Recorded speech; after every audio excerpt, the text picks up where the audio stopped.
Good morning, metalheads of the internet, and welcome to a brand new episode of the Metal Meltdown. Today we are talking about the latest studio album, the sophomore album, in fact, from Outer Heaven, entitled Infinite Psychic Depths. Though this is only their second full-length album, this American death metal crew has been kicking around for just over a decade and have dropped quite a few demos, EPs along the way. There was also a live album back in 2020, a split back in 2016, I believe it was, with Homewrecker, Scorched, Gatecreeper. If I'm not mistaken, we even talked about a cover album slash EP that Outer Heaven did back in 2021 here on the Metal Meltdown, probably in an Albums I Missed video. I don't remember which one off the top of my head, though.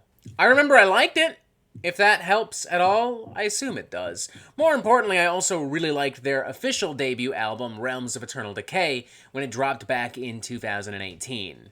And I am not the only one. I remember there was a lot of hype and buzz around this record back in 2018. Everyone from Invisible Oranges to Angry Metal Guy to Sputnik Music to Ghost Cult Magazine to Grizzly Butts was singing this thing's praises. Most notably, though, this album even caught the attention of bona fide metal god Max Cavalera of Soulfly, Sepultura, Cavalera Conspiracy, Killer Be Killed fame, who wrote in a column for LA Weekly in February 2019, "This is my favorite album, Outer Heaven's Realms of Eternal Decay. What an incredible old-school perfection of death metal." Well, Max, I've got incredible news for you. If you liked Realms of Eternal Decay, you are going to fucking love Infinite Psychic Depths. I think I have found your album of the year contender, straight the fuck up. Because not only is this an absolutely stellar record, it is better and bigger and bolder than Realms of Eternal Decay in nearly every facet and capacity imaginable. It's meaner, it's dirtier, it's louder, it's far more brutal. It's also far more experimental and unorthodox as well, throwing in all kinds of different dynamics and textures and vocal displays and kind of messing around with different time signatures and different kinds of rhythms. By no means a tech deaf or a prog deaf record, but definitely a more expansive record in comparison to your standard meat and potatoes death metal display. It's kind of like a generational death metal smorgasbord, I would say, pulling influence from Cannibal Corpse, Incantation, Suffocation, Morbid Angel, very, very, very early Atheist, but also more modern bands like Horrendous, Tomb Mold. In a way, it occupies a territory similar to that of last year's It's Time to Rise from the Grave from Undeath, where it's borrowing a lot of ideas and elements and spices and flavors from across the death metal spectrum and combining it in a way that feels old school but also very fresh and modern. To top things off, there is some surprisingly dense and convoluted lore, which I'm not even really sure how to explain, so I'm just going to read directly from the promo kit. Infinite Psychic Depths traces backstory by starting off with a Big Bang-like incident and the creation of amorphous souls, which eventually take physical form that populate, then ravage their newly created environment. This, in turn, unleashes a disease, the infection of which sends victims into a violent fugue state and drug-like psychosis. The plague spreads until information is revealed on how to stop the contagion in its tracks. All the while, the New World's omniscient original creators are angered at what's become of their gifted environment and as a result destroy the wasted civilization. The remnants of the world end up as what you see on the cover of the album. So, like interdimensional COVID-19? I guess?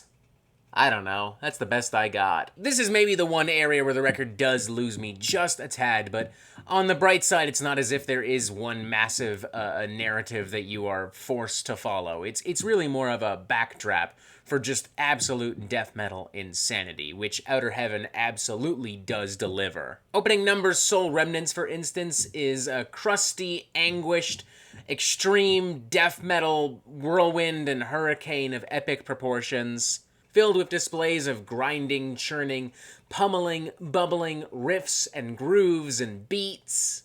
There are some grotesque vocal harmonies on here with nasally, acidic, sneering vocals contrasted with bellowing, belching gutturals. It gives the feeling of like listening to a group of lost souls wandering the cosmos for some kind of meaning. With Pillars of Dust, the record starts to feel more comfortable going into weirder territory, which I like. I would describe this song as an experimental meat grinder. You have your pounding, meaty, muscular, almost Cannibal Corpse-esque rhythms and riffs and barrages. You also have some more nuanced passages that are a little bit slower and a little bit more mean and dark. You also have some dissonant tones and textures scattered across the record, giving this a bit of an Imperial Triumphant vibe, but like dumbed down a bit. And in the middle, you have kind of this barrage into like metallic hardcore noise rock with like shouted vocals and some like classic hardcore beatdowns. Then with Unspeakable Aura, Outer Heaven start to flex some more love and appreciation for technical and avant-garde death metal with a variety of complex arrangements and riffs. It's quite densely packed with a lot of intricate guitar work. It almost kind of feels like Artificial Brain trying to do a more straightforward kind of death metal record. As great as all of that is, though, it's the choral vocals later on in the track that had me legitimately kind of freaking out. These very eerie, ethereal, haunting, anguished vocals provide so much atmosphere, so much emotion, so much pain. And the transition from this very, like, lingua ignota-coded level of insanity back into the grinding, pummeling, technical, extreme metal is just mwah, chef's kiss. Then you've got the super bouncy, super hype, monumental grooves of Palisade Chambers, the more frantic, frenzied, carnivorous, and occasionally also cosmic guitar-driven pyrotechnics of Starcrusher. Then there's Fragmented Suspension, which plays around with a gradual build in dynamics and speed and momentum that kind of makes it sound like you're trying to rev up a really old chainsaw for the first time in a long time. Love how the record closes out as well, and I'm not talking about the actual closing number from Nothingness to Eternity, although it is a banger. I'm talking about, like, literally the last couple of seconds of this record, which is a reprisal of the album's very opening, but slightly muted, paired with some ominous textures and soundscapes, and also with the heartbeat of lead singer Austin Haynes' newborn daughter. I think that's A, adorable, and B, also a really cathartic and climactic way to kind of close out this record. Like, after all this death and destruction and despair, there's like a little bit of hope, new life. The way that the record is mixed, mastered, and produced is nothing short of perfection, in my opinion. This is what all modern death metal should strive to sound like. It's crunchy, it's powerful, it's brutal as fuck, it's sick, it's nasty, but it's also quite transparent. Everything is given an equal amount of room to breathe and shine and sizzle. The bass especially has a very, like, present, full-bodied sound. I'm feeling a solid 4.5 out of 5, man. I thought this record was just fucking fantastic. Loved every second of it. No fat, no filler, no duds. Clocks in at 45 minutes. Although longer than its predecessor, it earns that time by being heavier, by being crazier. Anyone who loves death metal is bound to get a kick out of this. Anyone who loved Realms of Eternal K, anyone who loves death metal and who has previously loved Outer Heaven's output is bound to love this as well. I certainly can't think of a reason why not. I got a funny feeling I will be returning to this record quite a bit in the near future.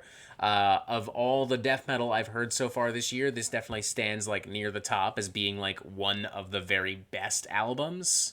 If I were a young death metal band right now, I'd be keeping a very close eye on Outer Heaven, that's for sure. This thing is just fucking killer. 4.5 out of 5, incredible, holy shit, definitely check this out. And that is it for the Metal Meltdown. I'm not an expert, nor do I claim to be, so what do you think? Do you like this record? Do you not like this record? And what do you want to hear from me next? Thank you for watching. Make sure you press subscribe right here so you get updates on the Metal Meltdown fucking immediately. And as always, you have yourself a fantastic fucking day.